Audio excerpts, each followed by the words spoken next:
Sekali merdeka, tetap merdeka. Puji Tuhan. Shalom, selamat pagi Bapak Ibu Saudara yang diberkati Tuhan dan sudah dimerdekakan di dalam Kristus.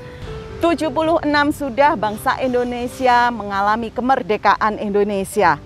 Selama berabad-abad bangsa Indonesia dijajah oleh penjajah dan akhirnya pada tanggal 17 Agustus 1945 kemerdekaan Indonesia diproklamasikan. Dan dalam usia 76 tahun kemerdekaan ini merupakan hal yang patut kita rayakan dan patut kita syukuri sebagai anak bangsa. Dan tahukah Bapak Ibu semuanya, sebagai anak-anak Tuhan, firman Tuhan pun mengatakan bahwa setiap kita sudah dimerdekakan oleh Tuhan. Dalam Galatia 5 ayat yang pertama, firman Tuhan mengatakan, supaya kita sungguh-sungguh merdeka, Kristus telah memerdekakan kita. Karena itu, berdirilah teguh dan jangan mau lagi dikenakan kuk perhambaan. Ketika Tuhan Yesus Kristus telah memerdekakan kita, kita pun benar-benar sungguh-sungguh merdeka.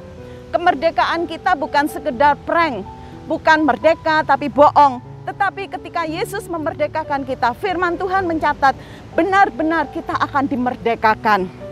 Ya, Yesus telah memerdekakan kita dari kutuk dosa dan kutuk maut. Bahkan Yesus sedang memerdekakan kita dari semua belenggu iblis. Tetapi yang terjadi, kadangkala kita masih hidup dalam belenggu si setan.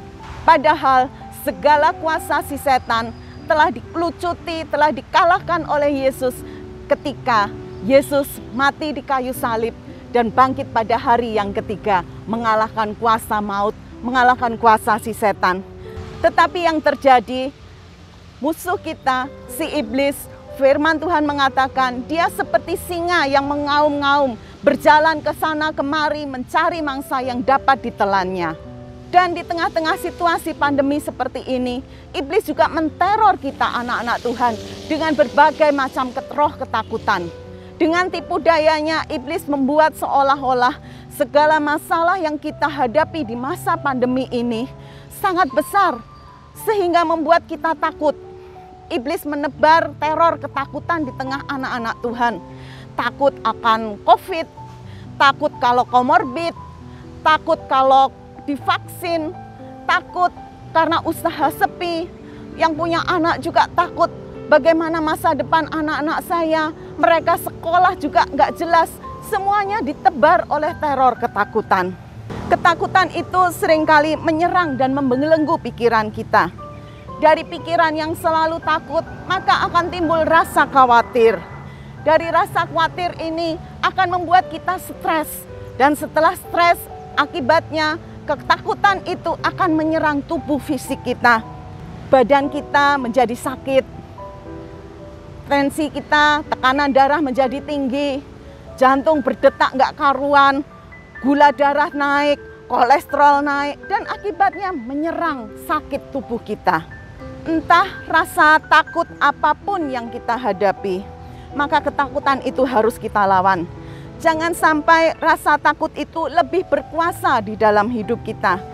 Sehingga bukannya kita dimerdekakan dari rasa takut, tetapi yang terjadi malah justru kita diperhamba oleh rasa takut. Saudara, ketakutan itu seringkali seperti nubuatan yang akan tergenapi dengan sendirinya. Ayub 3 ayat 25 mengatakan, karena apa yang kutakutkan itulah yang menimpa aku, dan yang kucemaskan itulah yang mendatangi aku. Saya punya satu cerita, pernah dulu saya terjadwal menjadi worship leader di Minggu pagi. Kira-kira hari Selasa sebelumnya, saya bermimpi. Saya terlambat bertugas worship leader.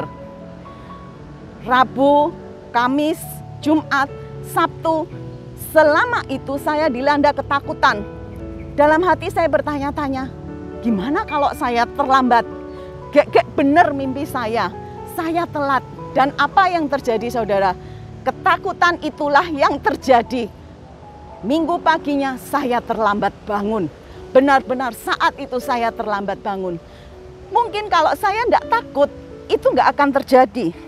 Tetapi karena saya takut, itu benar-benar terjadi. Jangan punya ketakutan yang berlebihan. Karena apa yang kita takutkan itu bisa jadi malah justru menimpa kita. Alkitab menuliskan ada 365 kata jangan takut.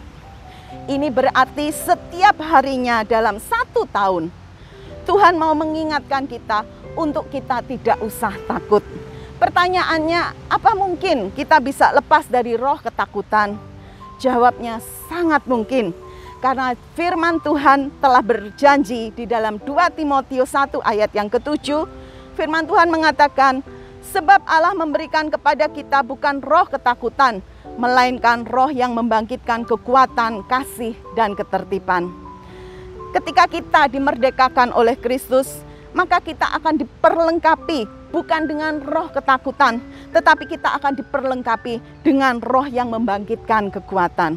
Lalu bagaimana caranya supaya kita bisa memiliki roh yang merdeka dari rasa takut?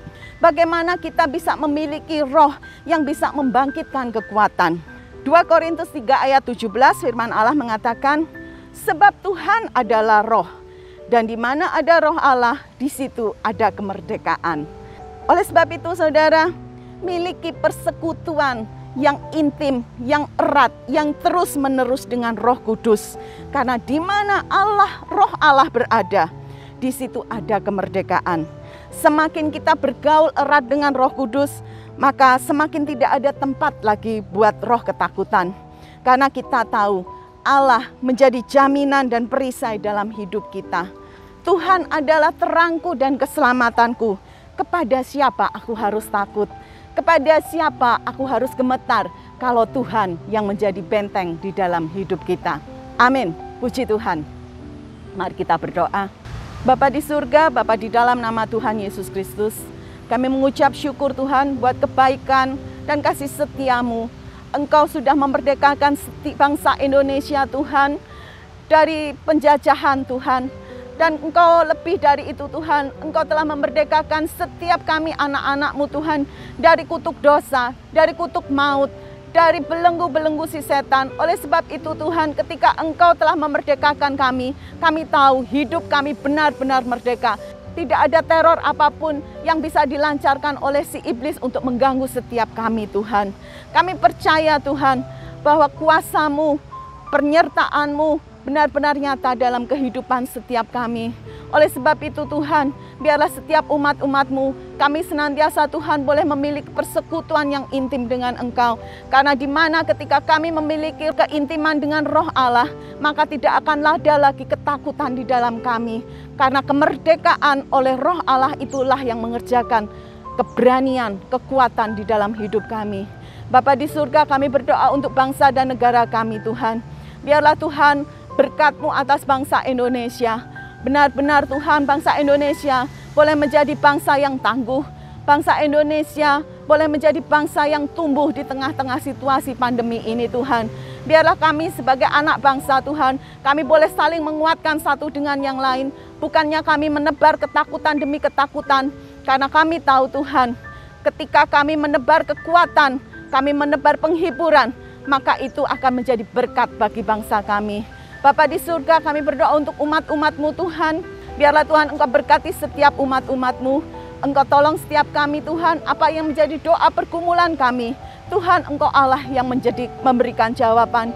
Kami yang ada di dalam masa kekurangan, masa-masa sulit Tuhan. Biarlah Tuhan Engkau menjadi Allah yang mencukupkan. Engkau menjadi Allah yang menjadi sumber pengharapan bagi setiap kami. Umat-umat-Mu yang terbaring sakit karena sakit apapun. Bapa, Engkau Yehova Rafa, Allah yang sanggup menyembuhkan segala macam penyakit Tuhan. Di dalam nama Tuhan Yesus Kristus, Engkau jamah dan sembuhkan setiap umat-umat-Mu Tuhan.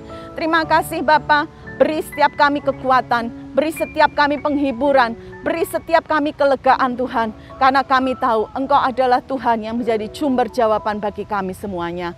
Terima kasih Bapa, terima kasih Yesus.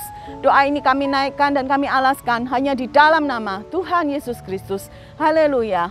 Amin.